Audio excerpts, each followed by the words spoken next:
Good morning my dear friends. मैं Abhishek sir आपको अपने इस यूट्यूब चैनल में स्वागत करता हूं।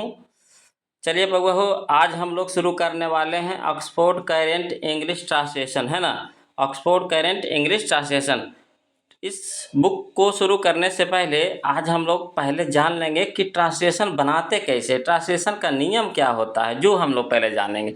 पहले कोई भी चीज़ को शुरुआत करने से पहले ना उसका बेस जानना ज़रूरी है। अगर बेस हमारा मजबूत रहेगा ना तो हम किसी भी बड़े से बड़े काम को आसानी से संभव कर सकते हैं, है ना। तब वह सबसे पहले हम लोग पहला नियम जानेंगे ट्रांसलेशन बनाने का नियम का। तो देखिए पहला नियम क्या कहता है कि अगर शुरू में बी या दे रहे, अगर शुरू में बी या दे रहे और बी या दे के बाद हमेशा पूर्ण नाउन का प्रयोग करते हैं। अगर शुरू में बी या दे रहे, बी के मतलब तो आप जानबे करते हैं हम लोग होता है, और दे के मतलब होता है वे लोग, है ना। तो बी या दे के बाद हमेशा पूर्ण नाउन का प्रयोग करते हैं। जैसे देखिए कि एग्जाम्पल लेते हैं कि हम लोग विद्यार्थी हैं, हम लोग विद्यार्थी हैं। देखिए हम लोग को हो गया बी, अब बी के साथ क्या लगा दिए, आर लगा दिए। उसके बाद हो गया हमारा स्टूडेंट्स, तो ये हमारा पूर्ण नाउन हो गया। क्या हो गया हमारा पूर्ण नाउन, स्टूडेंट्स हमारा पूर्ण नाउन हो गया। अगर ये सिंगुलर नाउन होता तो इसमें एस का प्रयोग नहीं करते। तो नियम कहता है कि बी और दे के बाद हमेशा पूर्ण नाउन का प्रयोग करते हैं। तब हम लोग विद्यार्थी हैं तो बी आर स्टूडेंट्स, ठीक है। चलिए अगला नियम है, दूसरा नंबर नियम क्या कहता है, जो देखिए कि अगर शुरू में यू रहे, अगर शुरू में यू रहे, यू का मतलब तुम या आप हो, यू का मतलब क्या हो गए, तुम या आप हो, तो इसके बाद हमेशा सिंगुलर नाउन का प्रयोग करते हैं। इसके बाद हमेशा सिंगुलर नाउन का प्रयोग करते हैं। जैसे में देखिएगा एग्जाम्पल में कि तुम विद्यार्थी हो, तुम विद्यार्थी हो, तो यहाँ पे तुम कह रहा है, तो तुम का मतलब हो गया यू, यू के साथ क्या लगाते हैं बाबा हो, आर। उसके बाद हो गया विद्यार्थी के स्टूडेंट। और देखिए यहाँ पे तुम विद्यार्थी हो तो तुम कै गो हो, एक हो, तो यहाँ सिंगुलर है, तो सिंगुलर के साथ हमेशा ए या एन का प्रयोग करते हैं। तो यहाँ है कॉन्सोनेंट है, तो कॉन्सोनेंट के पहले क्या का प्रयोग करते हैं, ए का प्रयोग करते हैं ना। क्लियर है। तो चलिए अगला देखते हैं बाबा हो, तीसरा नंबर नियम। तीसरा नंबर नियम कहता है कि अगर शुरू में यू रहे, शुरू में क्या रहे, यू रहे, यू का मतलब हो गए तुम लोग या आप लोग, तुम लोग या आप लोग हो गए, तो इसके बाद हमेशा पूर्ण नाउन का प्रयोग करते हैं। इसके बाद हमेशा याद रखिएगा कि इसके बाद हमेशा पूर्ण नाउन का प्रयोग करते हैं। जैसे तुम लोग विद्यार्थी हो, तुम लोग विद्यार्थी हो, तो तुम लोग का मीनिंग क्या हो गया, यू, है ना। यू के साथ क्या प्रयोग करते हैं, हमेशा आर का प्रयोग करते हैं। उसके बाद विद्यार्थी हो तो स्टूडेंट, स्टूडेंट हो गया सिंगुलर, तो इसमें एस लगा देंगे, तो ये हमारा हो गया क्या, पूर्ण नाउन हो जाएगा। क्लियर है। चौथा नंबर नियम चले, तो देखिए चौथा नंबर नियम क्या कहता है कि अगर शुरू में सिंगुलर नाउन हो, अगर शुरू में सिंगुलर नाउन हो तो अंत में भी हमेशा सिंगुलर नाउन रहता है। अगर शुरू में हमेशा सिंगुलर नाउन हो तो अंत में भी हमेशा सिंगुलर नाउन होता है। जैसे एग्जाम्पल के थ्रू देखते हैं कि लड़का चोर है, लड़का चोर है, तो यहाँ लड़का कितना है, एक है, यानी सिंगुलर नाउन है। तो चोर भी कितना होगा, एक होगा, यानी सिंगुलर नाउन में होगा। तो इसको अनुवाद करेंगे कैसे कि the boy is a thief, the boy is a thief. Clear है। 55 नंबर नियम देखिएगा बाबा। 55 नंबर नियम क्या कहता है कि अगर शुरू में पूर्ण नाउन हो, अगर शुरू में पूर्ण नाउन हो तो अंत में भी हमारा क्या होगा, पूर्ण नाउन होगा। अगर शुरू में हमारा, है ना, अगर शुरू में पूर्ण नाउन हो तो अंत में भी पूर्ण नाउन होता है। क्लियर है। तो चलिए एग्जाम्पल के थ्रू देखते हैं कि लड़के चोर हैं, लड़के चोर हैं, तो यहाँ लड़के हैं बहुत सारा, तो क्या हो जाएगा, द बॉयज। द बॉयज के साथ क्या लगाएंगे, आर का प्रयोग करेंगे। उसके बाद थिप का प्लूरल होता है थिप, है ना, THIEVES होता है, थिप्स, है ना, थिप्स हो जाता है। क्लियर है। थिप मिस होता है एक चोर और थिप्स मिस होता है बहुत सारे चोर, तो यहाँ पे थिप्स का प्रयोग करेंगे।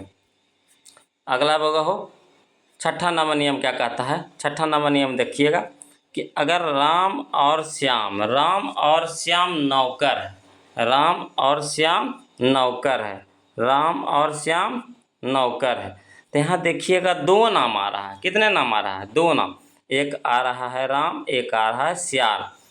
यहाँ दो नाम आ रहा है, एक राम और दूसरा श्याम। अगर दो नाम हो, तीन नाम हो, तो हमेशा अगला जो आने वाला, जो अंत में आने वाला नाउन होगा वो हमेशा प्लूरल नाउन होगा। क्लियर है? तो यहाँ देखिएगा, Ram and Shyam are servants. Ram and Shyam are servants. Clear है? देखिएगा अगला बगो, 7वां नंबर नियम क्या कहता है? 7वां नंबर नियम कहता है को वे के बाद एक लगा हुआ रहे। वे के बाद एक लगा हुआ रहे। को ए का मतलब हो जाता है ही, न कि दे लगाइएगा। वे के बाद अगर एक लगा हो, वे के बाद अगर एक लगा हो तो वे का इंग्लिश हो जाता है ही। अगर एक नहीं लगा होगा तो दे लिखेंगे। तो देखिए एग्जाम्पल देखिएगा, वे एक डॉक्टर हैं। वे एक डॉक्टर हैं, तो वे के साथ क्या लगा हुआ है बाबा? एक लगा हुआ है ना? वे क्या लगा हुआ है? एक लगा हुआ है। तो यहाँ हो जाएगा वे का मीनिंग क्या हो जाएगा? He is a doctor. He is a doctor. Clear है? और वही देखिएगा, वे डॉक्टर हैं। वे डॉक्टर हैं, तो यहाँ पे वे के साथ एक का प्रयोग नहीं किया गया है। तो यहाँ पे वे का मतलब क्या हो जाएगा? दे। और दे के साथ क्या लगाते हैं? आर लगाते हैं। उसके बाद हो जाएगा डॉक्टर्स। क्लियर है? समझ में आ रहा है बाबू हो? चलिए अगला नियम का देखते हैं हम लोग। अगला नंबर नियम कहता है कि अगला नंबर नियम कहता है ना, कि अगर होता है होती है रहे, अगर होता है होती है रहे तो उस सेंटेंस को हमेशा हम लोग सिंगुलर मानेंगे। अगर होता है होती है रहेगा तो उस सेंटेंस को हमेशा क्या मानेंगे? सिंगुलर मानेंगे। अगर होता है होती है रहे तो उस सेंटेंस को हम लोग क्या मानेंगे? सिंगुलर मानेंगे। क्लियर है? अगर होते हैं रहेगा तो सेंटेंस को प्लूरल मानेंगे। तो चलिए बाबू एग्जाम्पल के द्वारा सीखिएगा कि गाय सीधी होती है। गाय सीधी होती है, तो देखिए यहाँ पे होती है लगा हुआ है, तो जो शुरू वाला नाउन क्या हो जाएगा? सिंगुलर हो जाएगा। गाय यहाँ क्या हो जाएगा? सिंगुलर। तो यहाँ ए लगा सकते हैं या द भी लगा सकते हैं। काऊ के पहले ए भी सही है और द भी सही है। तो ए काऊ इज जेंटल, या फिर लिख सकते हैं द काऊ इज जेंटल। देखिए अगला है, गायें सीधी होते हैं। तो होते हैं यहाँ पे तो सेंटेंस क्या हो जाएगा हमारा? प्लूरल। तो शुरू वाला जो नाउन क्या हो जाएगा? प्लूरल। तो यहाँ गाय हमारा क्या हो जाएगा? प्लूरल हो जाएगा। तो गाय का क्या हो जाएगा? काउज। और काउज के साथ क्या लगाते हैं? आर लगाते हैं। उसके बाद हो गया सीधी के जेंटल। आ रहा समझ में? चलिए बाबू अगला नंबर नियम हम लोग देखते हैं, है ना। ये बहुत ही इंपॉर्टेंट नियम है, ध्यान से देखिएगा बाबू।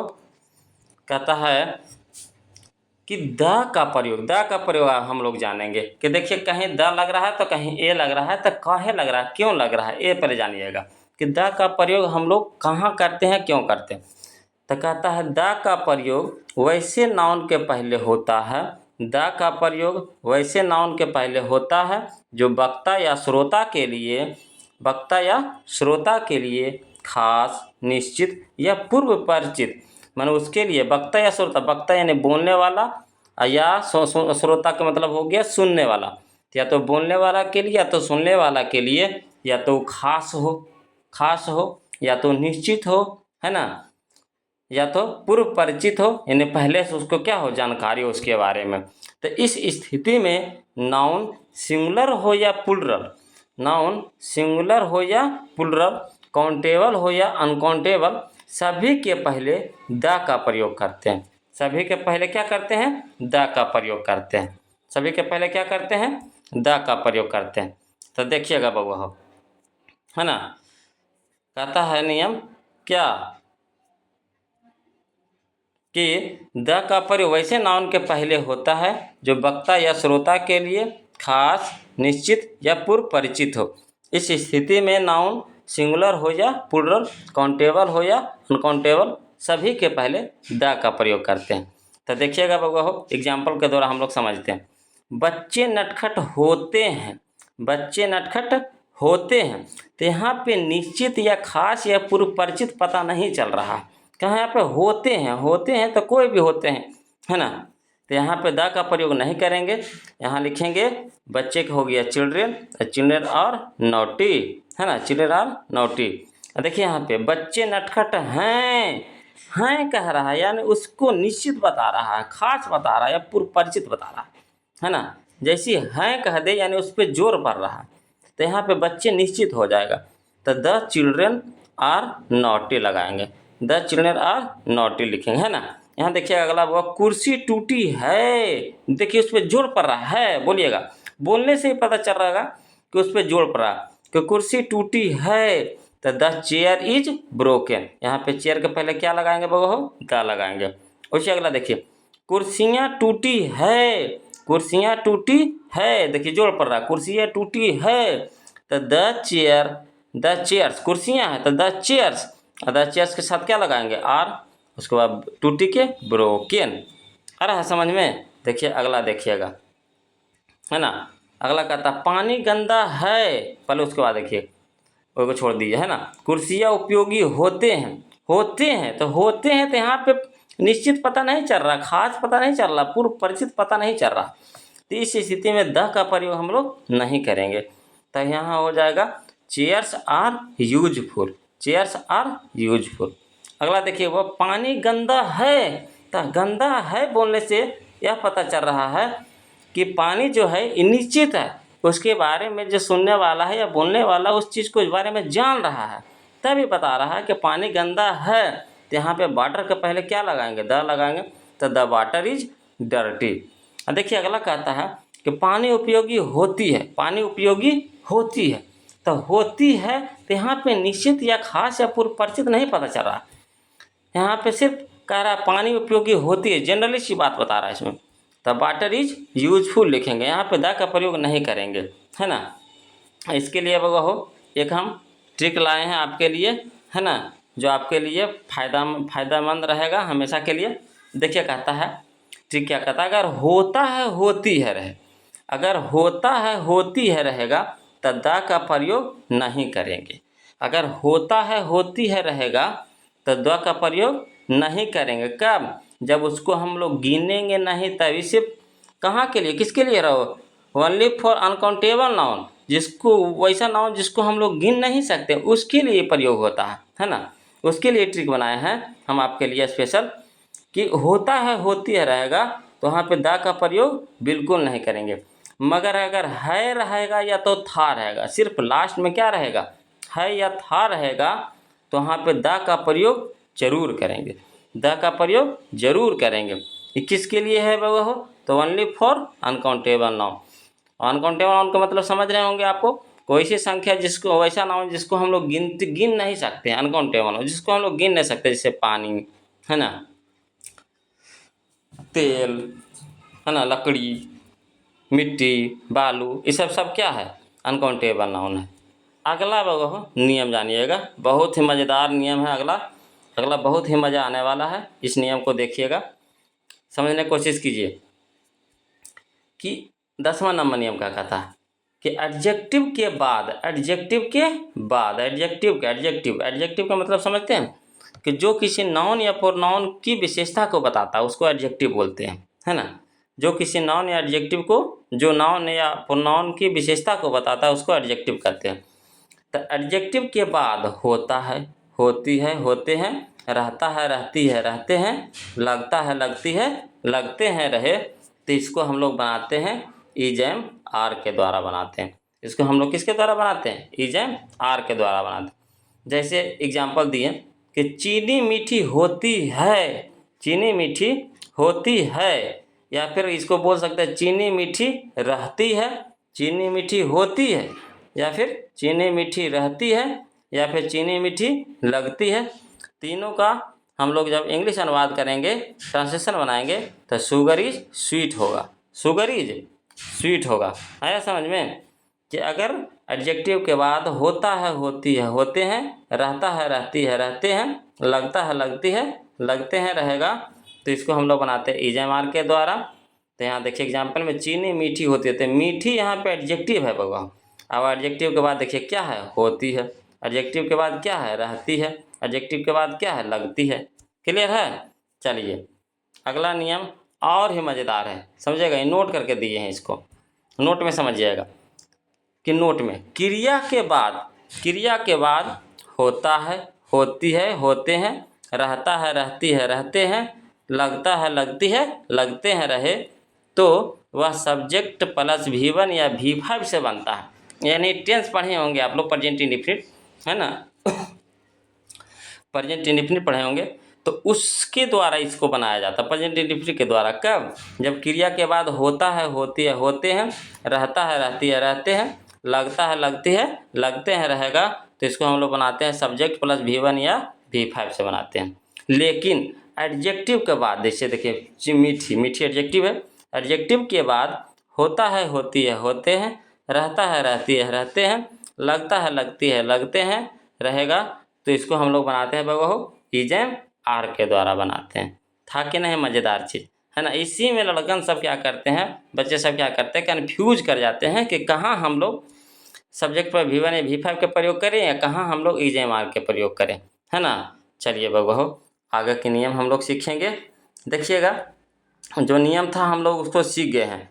अब थोड़ा सा एक तालिका बनाए हैं आपके लिए, है ना, संक्षिप्त तालिका बनाए हैं आपके लिए स्पेशल। देखिएगा बउआ कि कहाँ हम लोग ईच के प्रयोग करते हैं, कहाँ हम लोग एम के प्रयोग करते हैं, कहाँ हम लोग आर के प्रयोग करते हैं। तो देखिएगा, है ना, कि यहाँ लिखे हैं बउआ पर्सन, है ना। यहाँ पे हम लिखे हैं, क्या लिखे हैं, पर्सन लिखे हैं। तो पर्सन, पर्सन कितने होते हैं, तो 3 तरह के होते हैं, first person, second person, third person. Person कितने होते हैं बाबा 3 तरह के, फर्स्ट पर्सन, सेकेंड पर्सन और थर्ड पर्सन। पर्सन में भी होते हैं एगो 2 तरह के, एक होता है सिंगुलर पर्सन, एक होता है प्लूरल पर्सन, है ना। एक सिंगुलर फॉर्म में रहता है, एक प्लूरल फॉर्म में रहता है ना। पर्सन 2 रूप में होता है, एक सिंगुलर फॉर्म में, एक प्लूरल फॉर्म में। तो देखिएगा सिंगुलर फॉर्म में है, अगर आई रहेगा, सिंगुलर फॉर्म फर्स्ट पर्सन में आता है आई, है ना। सिंगुलर फॉर्म फर्स्ट पर्सन में आता है आई। आई के साथ हम लोग किस चीज़ का प्रयोग करते हैं बउआ तो एम का प्रयोग करते हैं। आई फर्स्ट पर्सन का पूर्ण नंबर में आई का हो जाता है बी, फर्स्ट पर्सन के पूर्ण नाउन में आई का हो जाता है बी। अब बी के साथ किस चीज़ का प्रयोग करते हैं बउआ तो आर का प्रयोग करते हैं। आ रहा समझ में। तो इसमें हम यही बताना चाह रहे हैं आपको कि किसके साथ, है ना, इज के प्रयोग करते हैं, एम के प्रयोग करते हैं और आर के प्रयोग करते हैं। कहा कि देखिए हमारा काम है आपको सिखाना। अब अगर शुरुआत से नहीं सीखे, हम तो थोड़ी ना आपके बारे में जान रहे हैं कि आप क्या जानते हैं नहीं जानते। तो हम तो कोशिश करेंगे आपको एकदम 0 लेवल से लेके चले कि आगे जा कर के जब हम लोग एक्सरसाइज बनाएंगे तो वहाँ पे कठिनाई ना होवे, दिक्कत ना होवे, है ना। तो देखिए बघो, तो फर्स्ट पर्सन में समझ गए, फर्स्ट पर्सन में सिंगुलर नंबर में आता है आई, आई का प्लूरल होता है बी। आई के साथ हम लोग प्रयोग करते हैं एम का, बी के साथ प्रयोग करते हैं आर का। क्लियर है। सेकेंड पर्सन में आता है यू, है ना, सिंगुलर नंबर में, सिंगुलर फॉर्म में। सेकेंड पर्सन में आता है सिंगुलर फॉर्म में यू, और प्लूरल फॉर्म में भी क्या रह जाता है, यू ही रह जाता है। यहाँ पे यू का मतलब होता है तुम या आप, यहाँ पे होता है यू का मतलब तुम लोग या आप लोग। आ रहा है समझ में। देखिए दोनों के साथ, चाहे या सिंगुलर फॉर्म में हो चाहे प्लूरल फॉर्म में हो, दोनों के रूप में आर का प्रयोग होता है, दोनों रूप में आर का प्रयोग होता है। क्लियर है। चलिए अगला देखते हैं बाबू, हम लोग थर्ड पर्सन के बारे में जानते हैं, है ना। थर्ड पर्सन के बारे में जानते हैं कि थर्ड पर्सन के सिंगुलर फॉर्म में आता है ही, सी, इट या फिर सिंगुलर नाउन, है ना। थर्ड पर्सन के सिंगुलर फॉर्म में आता है ही, सी, इट या फिर सिंगुलर नाउन। और जब ही, सी, इट का जब प्लूरल फॉर्म में लेकर जाएंगे तो हो जाएगा क्या, दे हो जाएगा। ही, सी, इट का प्लूरल फॉर्म में क्या हो जाएगा बउआ दे। और सिंगुलर नाउन का प्लूरल फॉर्म में क्या हो जाएगा, प्लूरल नाउन। सिंगुलर नाउन का प्लूरल फॉर्म में क्या हो जाएगा, प्लूरल नाउन। तो देखिए सिंगुलर नाउन कहने का मतलब हो गया कि एक नाम, किसी भी चीज़ का एक नाम हो। जैसे हम आदमी के नाम लिए, लड़का के नाम ले लिए, तो यहाँ पे राम, यहाँ पे सिंगल नाम है। या फिर लड़की के नाम ले लीजिए, सीता ले लीजिए, गीता ले लीजिए, तो यहाँ पे एक नाम होगा। तो एक नाम कहने का मतलब हो गया कि वह सिंगुलर नाउन है। पूरा नाउन कहने का मतलब हो जाएगा कि वहाँ पे 2 नाम आ जाए, 3 नाम आ जाए, 2 से ज़्यादा नाम होना चाहिए, है ना। 2 नाम हो या फिर 2 से ज़्यादा। यहाँ देखिए राम एंड श्याम, तो यह पूरा नाउन में हो गया, ये है ना, पूरा फॉर्म में हो गया, पूरा नाउन में हो गया। तो इस सब के साथ हमेशा किस चीज़ का प्रयोग करेंगे, आर के प्रयोग करेंगे। इस सब के साथ हमेशा किस चीज़ का प्रयोग करेंगे, इज के प्रयोग करेंगे। आया समझ में। तो देखिएगा बउआ अगर, है ना, अगर बउआ वीडियो अच्छा लगे, है ना बउआ तो दिल से बताइएगा बउआ हो कि आपको ये वीडियो कैसा लगा, है ना, कमेंट करके ज़रूर बताइएगा। और बउआ हो कोशिश कीजिएगा, है ना, ज़्यादा से ज़्यादा वीडियो को शेयर कर दीजिए। और सबसे पहले तो वीडियो को आप लाइक कर दीजिए, और जो बउआ नए हो चैनल को सब्सक्राइब कर लीजिए, है ना। और क्या कहें आपको, है ना, थैंक यू फॉर वाचिंग, है ना। बउआ हो आज के लिए इतना ही रखते हैं। अगला वीडियो हम लोग देखेंगे ऑक्सफोर्ड करेंट इंग्लिश ट्रांसलेशन के एक्सरसाइज 1, उसमें हम लोग सीखेंगे use of is am are. Clear है? तो फिर रखते हैं बउआ आज तक के इतना ही, फिर मिलते हैं अगले वीडियो में। तब तक के लिए जय हिंद, है ना।